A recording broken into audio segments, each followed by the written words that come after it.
Hey guys, so for my last big vacation, I actually took like a 2-week long trip to Japan, and I collected all of these like cooking gadgets and cooking tools that I really wanted to share with you guys. Most of the stuff I actually got on Kappabashi Street. Like anybody who loves food and kitchen gadgets and stuff has to know this street. It is like a super long street, just full left and right with kitchen gadgets, cooking tools, pots, pans, and you can get everything from, you know, just like your normal like kitchen utensils, kitchen cheap pans and whatnot, to the stuff that they use in restaurants, to like even like really traditional stuff like I saw these like rice bucket pans that they traditionally use in like sushi making, and that's how you would cool the rice in these big like wooden kind of cedar buckets, and it was just absolutely amazing. And so I thought that I would kind of just share some of the stuff with you guys right now.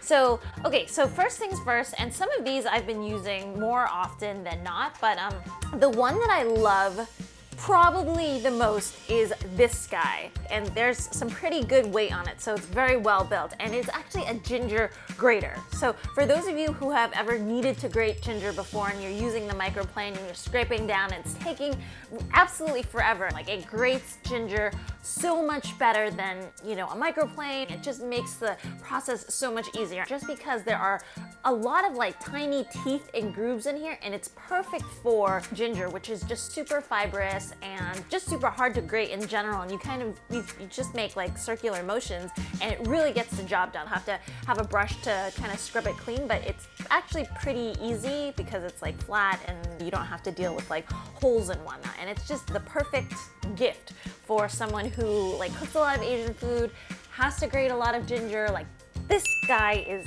definitely it. So I don't think it was too expensive. I mean, probably on par with like a microplane, and because it's such a good kind of quality. It's really kind of heavy and will definitely last you a really long time. So I definitely recommend this guy.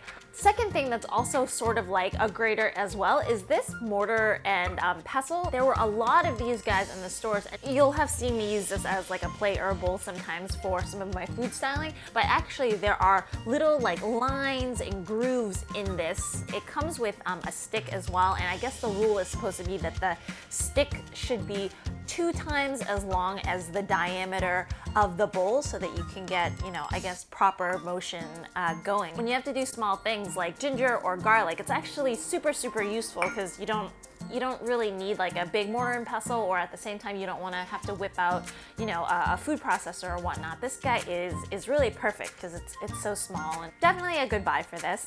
And then this kind of sometimes I'll, you know, use it double time, and I'll kind of use it as a rolling pin as well. So both of these have multiple purposes for me.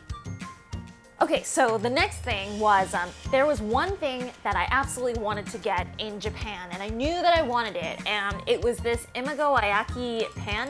Imagawayaki. I think I'm not pronouncing it correctly. And it's a cast iron pan, so it's super good quality. But what these are is you make kind of like pancakes out of them. So you'll fill the tops and the bottoms with pancake batter, and then you'll fill one of them with, it could be red bean paste, it could be whatever you want, like chocolate, whatever. And then afterwards, when both are cooked, you put one piece on top of the other, and then you have this kind of really nice pancake that is filled with filling. And when I got this, I don't think it was too cheap either. I mean, it's a fairly good quality kind of cast iron thing, but I mean, I don't think anything in Japan necessarily is too cheap, just because the quality is so good.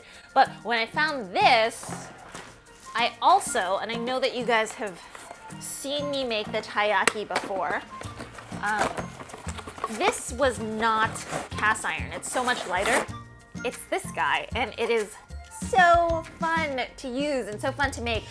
So it's kind of like the imagawayaki, but this is the fish version. So basically, you have like 2 pans. It's basically like a waffle iron type deal, and you fill, you know, all of the sides with batter, and then put some filling in the middle, and then you have these fish pancakes that are filled, and it's super, super awesome. I will say that it is a little bit difficult to use this pan because I have a gas stovetop, and it is very hard to evenly heat this. If your heating agent is kind of on like one end, then the other one doesn't get evenly heated, is what I'm saying. The end result still comes out really well. You have a really nice tasting pancake. It just might not look as evenly or as pretty as you want. Versus the cast iron. The cast iron does a better job of having even heat, but even that, I have to say, sometimes like I'll have to like rotate the squares around and make sure that, you know, everything has even heating. So that's kind of the only complaints that I have about this, but I love these types of pancakes. I bought a couple of things that pertain to these two guys. So the first thing is this guy. Basically, they use this to oil or actually like clean off the pans, and it's like a bunch of yarn.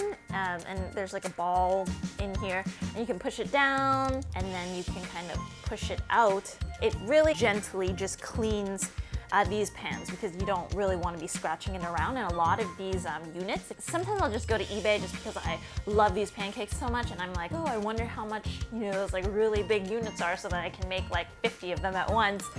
They're a fair amount of money, so you don't want to be scratching them too much. So this is something that they'll use to clean off the little bits and pieces in there. And then pertaining to that, I got this. I suppose it's going to be useful for like pancakes. Basically, you have like a big vat of batter, and it's, you know, usually for people making larger amounts, can just kind of easily pour it in, which makes it useful if you are making a lot of pancakes, I think. Oh, okay, so this next one, I mean, I saw at Kappabashi Street, but they also sold this at Tsukiji Market, which is the big fish market in Japan, and it is a fish scaler. It's super, super cool. I've never seen it before, and I remember in culinary school, I used to have to take, you know, like a big spoon and also like a big bag, and then stick the fish in the bag, and then, you know, kind of scale off the fish. But this guy is actually, I saw a couple of demonstrators do it at the market, and it looked, I mean, it still makes a mess, but because it's like grooved and it's made kind of especially for scaling, it is so much more efficient. Not that I eat fish really anymore, but this would be a good gift to give to someone, let's say, who likes to fish and you know, bring in their own fish and stuff. This would be a cool and nifty gadget for it. Next, so a couple of these I actually got at some of the 100 yen, which are like the dollar stores in Japan as well. So this one you'll see me use all the time when I'm doing like powdered sugar or like matcha, just like a really small sieve for dusting desserts and whatnot. Let's see. So this is something similar to what I saw. So I was cooking with a family in Japan, and they were making curry, and instead of putting like a lid on the curry, which might cook it too much or whatnot, they had this perforated metal thing that had a kind of a substantial weight on it, and then they would put it on top of the curry or on top of the potatoes while they were cooking it, and then the weight of that would kind of squish the potatoes down a little bit, kind of like a little bit of like pressure cooking, but then still let some of the steam escape. So that is what I thought that this was, only there are legs on it, so I feel like it's more of a cooling rack, but that is the reason that I got this. But it was only for $1, so I thought, and sometimes I'll just put it on top of like stews and stuff anyways. My last couple are super, super cute things.